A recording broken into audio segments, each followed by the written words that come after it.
Hello everyone, আসসালামু আলাইকুম। Welcome back to my channel. সবাই কেমন আছেন? আশা করি সবাই অনেক ভালো আছেন। দূরে এবং কাছে যে যেখান থেকে আমার এই ভিডিওটা দেখছেন তাদের সবাইকে জানাই অসংখ্য ধন্যবাদ। প্লিজ একটা লাইক দিয়ে আমার ভিডিওটা সম্পূর্ণ ওয়াচ করবেন। তো আজকের ভিডিওটা ছাড়তে মানে একটু দেরি হয়ে গেল। তো আমার এই ২ দিনের ভিডিও চ্যানেলে ২ দিনে আপনারা চোখ রাখবেন। আমি কিন্তু সুন্দর, সুন্দর ভিডিও আপলোড দিব ইনশাআল্লাহ, আল্লাহ বাঁচিয়ে রাখলে। তো এখানে ১ম এ দেখতে পাচ্ছেন ধনেপাতা কেটে নিচ্ছিলাম ঝটপট করে। ধনেপাতা আর কাঁচামরিচ একটু বেশি করে কেটে নিব। তো আজকে আ যেহেতু আমার ননাসরা এসেছিলেন গতকালের ভিডিও যারা দেখেছিলেন তারা হয়তো দেখেছেন। তো তারা মুড়ি ভর্তা করবেন। তাদের ঢাকায় কিন্তু মুড়ি ভর্তাটা বেশি ঐতিহ্যবাহী। যার কারণে মুড়ি ভর্তার জন্য আ কাঁচামরিচ লাগবে। আরো আমি অনেক কিছু বানাবো সেটার জন্য কাঁচামরিচ লাগবে। এইজন্য গোল, গোল করে কাঁচামরিচ অনেকগুলো কেটে নিব যাতে সবকিছুতে হয়ে যায়। তো আজকে একটু রাশ কাজ হচ্ছে। আপনাদের সাথে যতটুকু ভিডিও শেয়ার করেছি ততটুকুই আপনারা দেখতে পারবেন। তো আমি মনে করেন একটু গুছিয়ে যে ভিডিও করব তারও টাইম পাইনি। তো এখানে আজকে আলুর চপ করব। যেহেতু মুড়ি ভর্তা করা হবে সেহেতু আলুর চপটা লাগবে। তো আলুর চপটা আমি ঝটপট বানিয়ে নিচ্ছি। এখানে দেখতে পাচ্ছেন কিছু কাঁচা পেঁয়াজ দিয়ে দিয়েছি।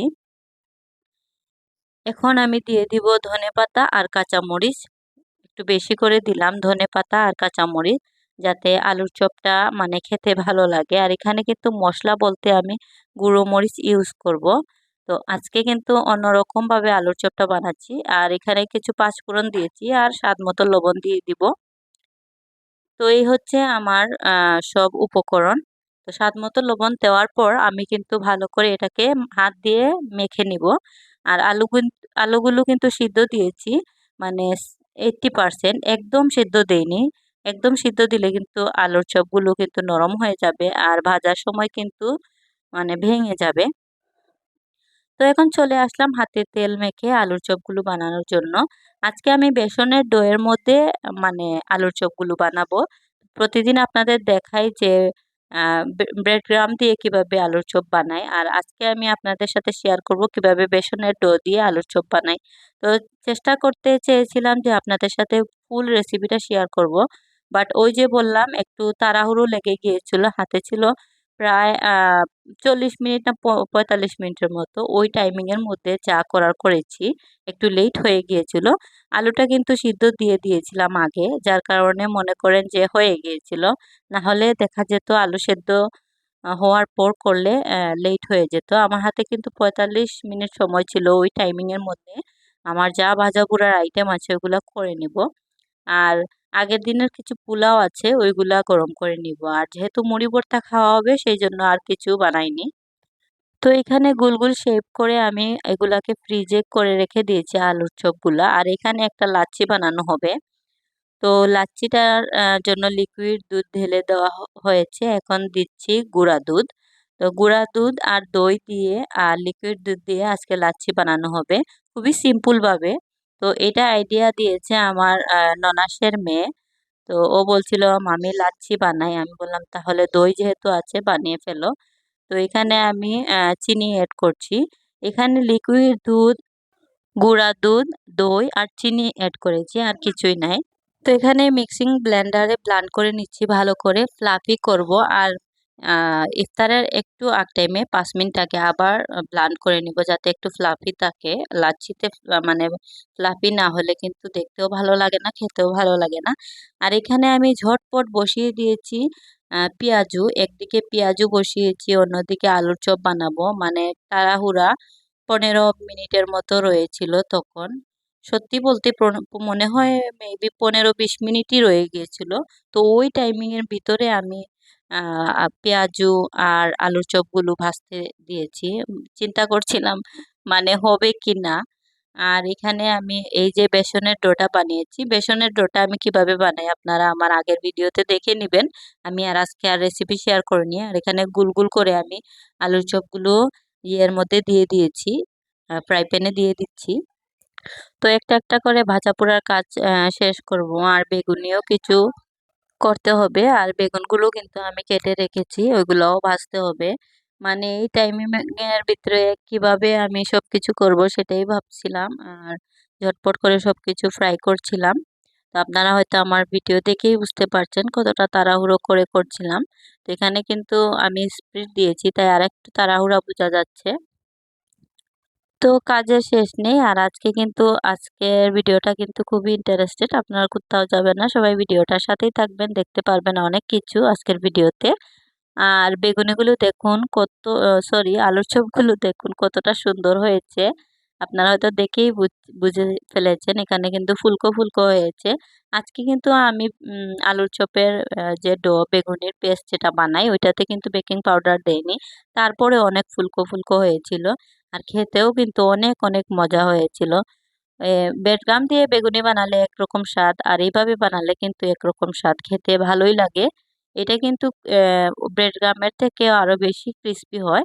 তো আপনারা এইভাবেও ট্রাই করে দেখতে পারেন। ঝটপটের জন্য আমি মনে করি এইভাবেও আলুর চপ বানানো যায়। তো এই তো আমার আলুর চপগুলো হয়ে গিয়েছে। এখন আমি একটা প্লেটের মধ্যে টিস্যু পেপার নিয়ে নিয়েছি, আর ওইটার মধ্যে ভালো করে তেল ছেঁকে তারপর আমি আলুর চপগুলো তুলে নিচ্ছি। এখানে আমি একবার আলুর চপ একবার বেগুনি মনে হয় মেবি বলছিলাম, আপনারা একটু অ্যাডজাস্ট করে শুনে নেবেন, যেহেতু লেট হয়ে গেছে আমার ভিডিওটাতে ভয়েস দিতে আপলোড দিতে। তো এখন আমি একটা একটা করে সব মানে আলুর চপ নামিয়ে ফেলছিলাম। আর আলুর চপগুলো কিন্তু খুবই ক্রিস্পি হয়েছিল আর মজাদার হয়েছিল। তো এগুলা কিন্তু কয়েকটা ইউজ হবে আহ, মুড়ি ভর্তায়। আর এই আলুর চপগুলো তুলে নেওয়ার পর কিন্তু আমি বেগুনগুলো করব ঝটপট করে। তো এখানে তাড়াহুড়োর বসে চামচটা পড়ে গিয়েছিল তেলের মধ্যে, তারপর আবার তেল থেকে অন্য চামচ দিয়ে এটা নামাতে গিয়ে আমার ফুলদানির উপরে যেই চামচটা পড়লো, আমার ফুলদানির দুইটা ফুল কিন্তু গলে গিয়েছিল একদম। তো এই যে খুব সুন্দর আমার আলুর চপগুলো হয়ে গেল মুচমুচে। আর এখন বেগুনিগুলো ভেজে নিব। তো বেগুনগুলো আমি কিন্তু লম্বা করে এই কয়দিন ধরে আর পাচ্ছি না, এরকম গুল গুল করে পাচ্ছি। এইভাবে ভাজলে কিন্তু দেখা যায় যে ঝটপট হয়ে যায়। আর অনেকগুলা বেগুনি কিন্তু একসাথে ভাজা যায়, যার কারণে এই শর্টকাট টেকনিক আমি ইউজ করি। তো অনেক সময় দেখতে বোঝা যায় যে মানে বেগুনির মতো লাগে না, কিন্তু খাওয়ার টেস্টটা কিন্তু একই রকম থাকে। সব সময় লম্বা করে বেগুনি করলে দেখতেও একই রকম লাগে, খেতে তো টেস্ট ঠিকই আছে, বাট দেখার একটা সৌন্দর্য আছে না। তো এই জন্য আমি গোল গোল করে এই কয়দিন করছি। প্রথমে কিন্তু লম্বা লম্বা করে বেগুনি করতাম। তো এই তো আমার বেগুনিগুলো আমি অফ ক্যামেরায় করে নিয়েছি। আর এখানে লাচ্ছি হয়ে গেছে, লাচ্ছি ঢেলে নেওয়া হয়েছে গ্লাসের মধ্যে। তো এই হচ্ছে আমাদের আজকে সিম্পল ইয়ে ইফতার আইটেম। আর এখানে খেজুর লাচ্ছি খাওয়ার পর তারপরে মুড়ি ভর্তাটা মাখানো হবে। যেহেতু টাইম অলরেডি হয়ে গিয়েছিল, তাই মুড়ি ভর্তাগুলো আর মাখানো হয়নি। লাচ্ছি আর খেজুর খাওয়ার পর মুড়ি ভর্তাগুলো মাখানো হচ্ছে। তো এখানে আমার ননাসের মেয়ে মুড়ি ভর্তাগুলো মাখাচ্ছিল। এগুলা কিন্তু পুদিনা পাতা কাঁচামরিচ পেঁয়াজ সবকিছু দিয়ে আহ এই মুড়ি ভর্তাটা হয়। এখানে কিন্তু উনি আরো অ্যাড করবেন আলুর চপ, তারপরে পেঁয়াজু, এরপরে আপনার ইয়ে ব্যবহার করবেন, লবণও দিয়েছেন। আলুর চপ, পেঁয়াজু, বেগুনি, এই তিনটা ইনগ্রিডিয়েন্টস দিবেন এটার মধ্যে। তো আমি কিন্তু এখানে ভিডিওটা অন করে দিয়ে রান্না করে চলে গিয়েছিলাম। আর এখানে কিন্তু ভিডিও শুট হচ্ছিল। এখন আমি ভয়েস দেওয়ার সময় দেখছিলাম কি কি দিচ্ছেন, তাই ভয়েসে বলতেও আমার মানে বুঝছিলাম না কোনটা পরে কোনটা। এখানে মেবি উনি প্রথমে পেঁয়াজও দিয়েছেন, তারপরে এখানে বেগুনি দিবেন, আলুর চপও দিচ্ছেন ভেঙে, আর বেগুনিও দিবেন। এইভাবে করে সবকিছু মেখে এরপরে আমরা দিয়ে দিব এই মানে মশলার মধ্যে যেগুলা বানানো হয়েছে ওটার মধ্যে কিন্তু মুচমুচে মুড়ি দিয়ে দিব। আর এখানে আমার মেয়েও হেল্প করছিল, ও বলছিল ও নাকি মাখাবে। তো আজকের বয়েজে আমি কি বলছি না বলছি কিছুই জানি না, আপনারা অ্যাডজাস্ট করে বুঝে নেবেন, হয়তো বুঝতে পারছেন। আর এখন অলরেডি সেহরির টাইমও হয়ে গেছে, আমি ওই টাইমে আপনাদের সাথে ভয়েস শেয়ার করছি। আর আপলোডটা দেওয়া হবে একদম সেহরির টাইমে মেবি আপলোডটা দিব। তো এখানে মুড়ি মাখানো শেষ। তো প্লেটের মধ্যে নেওয়া হচ্ছে উম, মানে মুড়ি ভর্তাগুলো।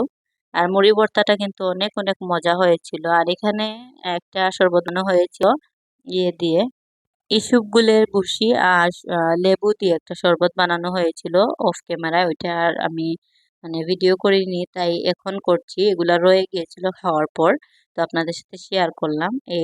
এটা লবণ আর চিনি অ্যাড করা হয়েছে, আর ইসবগুলের ভুসি আর লেবু, খুবই মজা হয়েছিল এই শরবতটাও।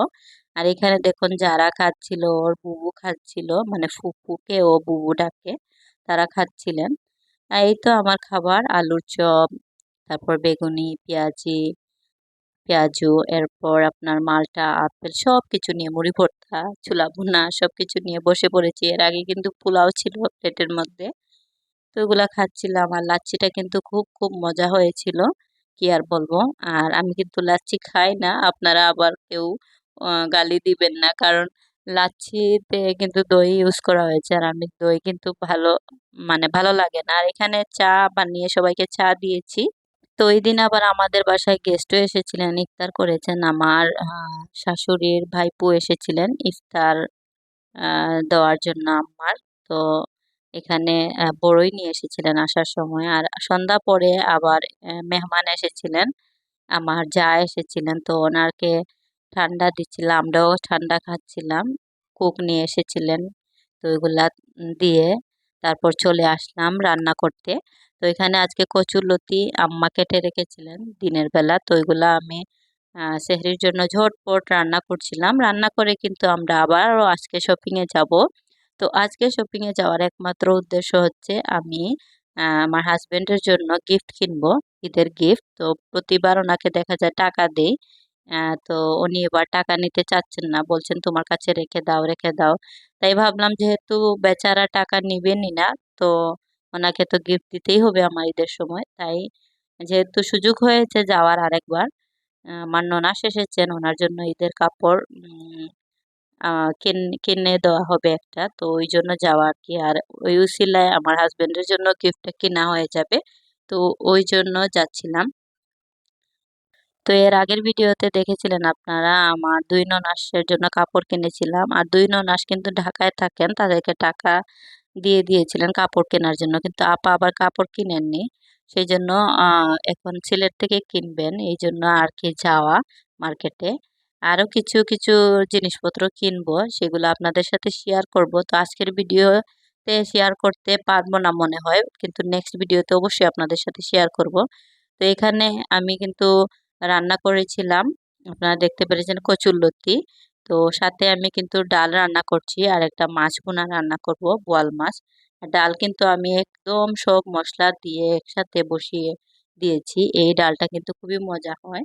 আর এখানে কিন্তু কাঁচামরিচকে আমি এইভাবে হাত দিয়ে ভেঙে ভেঙে দিচ্ছিলাম তরকারিতে, এইভাবে দেওয়া যায় ঝটপটের জন্য। তখন কিন্তু প্রায় 8:30 বেজেই গেছে, 9টার ভিতরে আমার রান্নাটা আমি কমপ্লিট করে ফেলেছি, কারণ 10টার ভিতরে আমরা চলে যাব মার্কেটে। কিন্তু তারপরেও লেট হয়ে গিয়েছিল, 10:30 হয়ে গিয়েছিল মার্কেটে যেতে যেতে। আর যারা তো মহা খুশি ও আবার মার্কেটে যাবে, আমরা কিন্তু প্রতিবার একবারই মার্কেটে যাই, কিন্তু দেখা যায় যে দ্বিতীয়বার আর যাওয়া লাগে না। বাট এবার যেহেতু যাওয়ার একটা সুযোগ পেয়েছি, তাই ভাবলাম আমার হাজবেন্ডের জন্য একটু গিফট নিয়ে আসি। আর এখানে দেখতে পাচ্ছেন বড় বড় সাইজের বোয়াল মাছ, ওইগুলা আমি ভুনা করব।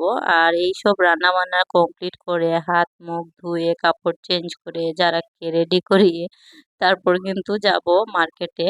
তো এখানে তাড়াহুড়া করছিলাম, আর যেহেতু ঘরে গেস্টও আসছেন, মানে আমার জাল আসছেন, তো ওনাকেও মানে ভালো করে টাইমও দিতে পারিনি।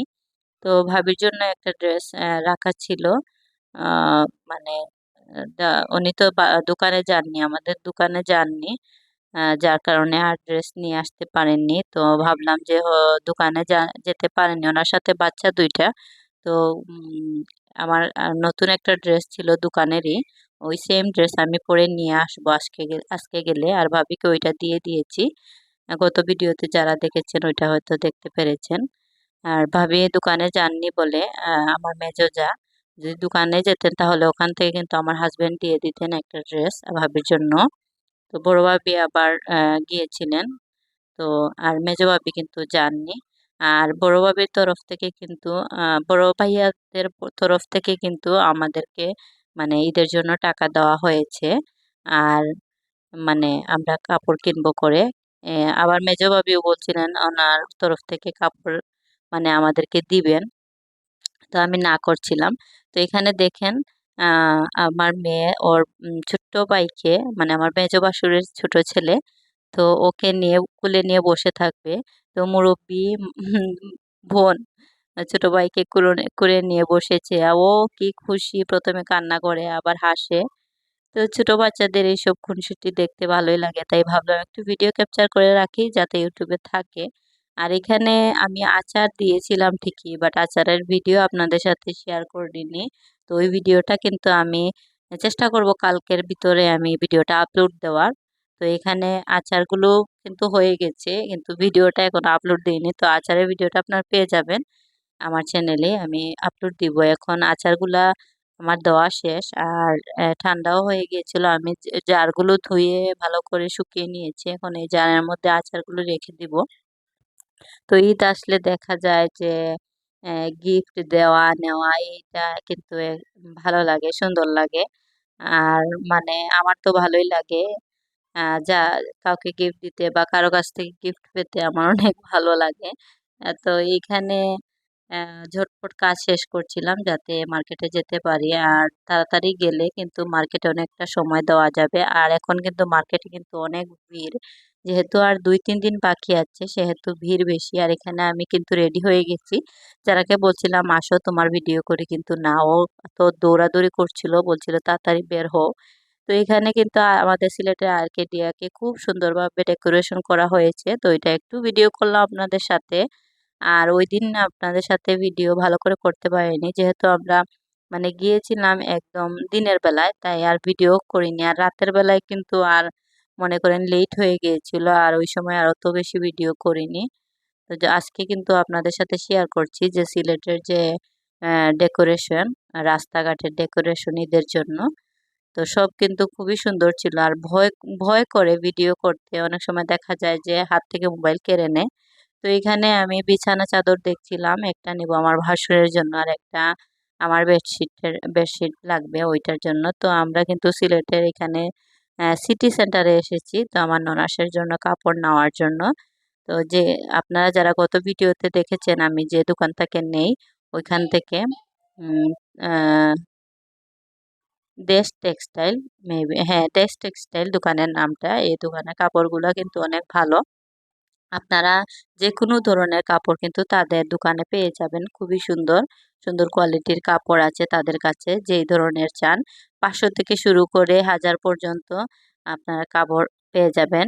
5000, 6000 শাড়িও আছে, 10,000-এর মতো আছে। মানে যার যে কোয়ালিটির বা যে ধরনের কাপড় পছন্দ সেই ধরনের কাপড় আপনারা তাদের দোকানের মধ্যে পেয়ে যাবেন। আর খুবই সুন্দর সুন্দর প্রিন্টগুলো ছিল। আর এখানে দেখুন আমার মেয়ের অবস্থা, ওর ডান্স দেখুন। ও মনে করেন ওকে বলছিলাম তুমি একটু ডান্স করো, তো আমাকে ডান্স করে দেখাচ্ছিল। তো তো খুবই খুশি, ওর আপ্পি ওকে শপিং করিয়ে দিবে, সেই জন্য ও খুশি, ওর আপ্পির সাথে এসেছে। তো এখানে আমার ননাসের মেয়েকে নিয়ে কিন্তু মার্কেটে এসেছি। তো অলরেডি আপার জন্য কাপড় কেনা শেষ, কিন্তু আপার জন্য রাফ ইউজের জন্য কিছু উনি দেখছিলেন, ভাগ্নি দেখছিলেন আরো কয়েকটা, যে 2টা রাফ ইউজের জন্য কিনবেন। আর যারা তো সাথে সাথে ঘুরছিল আর বলছিল এই টাকা নাও ওইটা নাও, মানে এটা সুন্দর ওইটা সুন্দর এইভাবে বলছিল। তো এখানে আমরা নেমে যাচ্ছিলাম, সিটি সেন্টার থেকে নামছিলাম, তারপরে আবার গিয়েছিলাম ব্লু ওয়াটারে। ব্লু ওয়াটারে যাব আমার হাজবেন্ডের জন্য কাপড় কেনার জন্য। তো ব্লু ওয়াটারে যাব। ওই ভিডিওগুলো কিন্তু আর শুট করিনি। অলরেডি আমার ব্যাগ থেকে মানে হ্যাঁ মোবাইলটা নিয়ে নেওয়া হয়ে গিয়েছিল। তো যাই হোক, এখানে আমাদের দোকানে চলে এসেছি। আমার হাজবেন্ডকে কাপড় দিয়েছি, ওনার খুশি দেখুন, উনি খুবই খুশি হয়েছেন কাপড় দেখে। তো ওনার খুশিটাই আমার কাছে প্রাপ্য, এটাই চেয়েছিলাম। যাই হোক, তারপর আর কি এখানে আমরা প্রায় রাত 3টা বেজে যাচ্ছে, 2:30 হয়ে যাচ্ছে প্রায়, ওই টাইমে আমরা এসেছি। এখানে একটা মানে স্ন্যাক বার আছে, এখানে ফ্রাই চিকেন বার্গার এগুলা বিক্রি করে, তো এগুলো আমরা খাচ্ছিলাম। তো খাওয়া দাওয়া মার্কেটিং শেষে এখানে কিছু বড়ই আচার নিয়েছি আমি আর ওই ভাগ্নি। তো আমাদের শপিং যারা, এই তো দেখতে পাচ্ছেন সিএনজি করে বাসায় চলে যাব। যারা বলছিল আমার বেলুনটা দেখাও আমার বেলুনটা দেখাও, তো এখানে দেখুন জ্যামের মধ্যে আমরা অনেকক্ষণ দাঁড়িয়েছিলাম। আর মোবাইলের কথা কি বলবো, মোবাইলটা কিন্তু মানে একবার অলরেডি আমার ব্যাগ থেকে কে যেন চেন খুলে নেওয়ার চেষ্টা করেছিল, আমি টের পাওয়ায় না হলে তো আমার মোবাইলটা চলেই যেত। আর এখানে আমরা বার্গার খেয়েছিলাম যেই সময়, ওই সময় যারা কিন্তু ওর মামার সাথে কোথায় গিয়েছিল আর ওকে পাইনি। আমরা শুধু খেয়েছিলাম। তারপর ওর জন্য পার্সেল নিয়ে এসেছি। আর ও তো এই বার্গারটা দেখে অনেক, অনেক খুশি। বাসায় এসে বার্গারটা কি খাবে? অর্ধেকও খায়নি পুরো। কিন্তু খুশিতে মনে হয় পুরোটাই খেয়ে ফেলবে। তো বাচ্চাদের খুশি, ঈদ মানে তো বাচ্চাদের খুশি। আর আমরা বড়রা যদি মনে করেন বাচ্চাদের এইসব খুশি দেখিয়ে আমাদেরও ঈদের আনন্দ কম হয় না। তো যে যেখান থেকে আমার আজকের ভিডিওটা দেখছেন তাদের সবাইকে জানাই অসংখ্য ধন্যবাদ। আজকের ভিডিওতে রাশ ভিডিও হয়েছে আর কথাবার্তাও হয়েছে। তো এই তো আমার শপিং সবকিছু সোফার মধ্যে রেখে দিয়েছি। আজকের ভিডিওটা এই পর্যন্ত রেখে দিব। সবাই সুস্থ থাকবেন, ভালো থাকবেন। নেক্সট ভিডিও দেখার অনুরোধ জানিয়ে আজকের মতো শেষ করছি। আসসালামু আলাইকুম।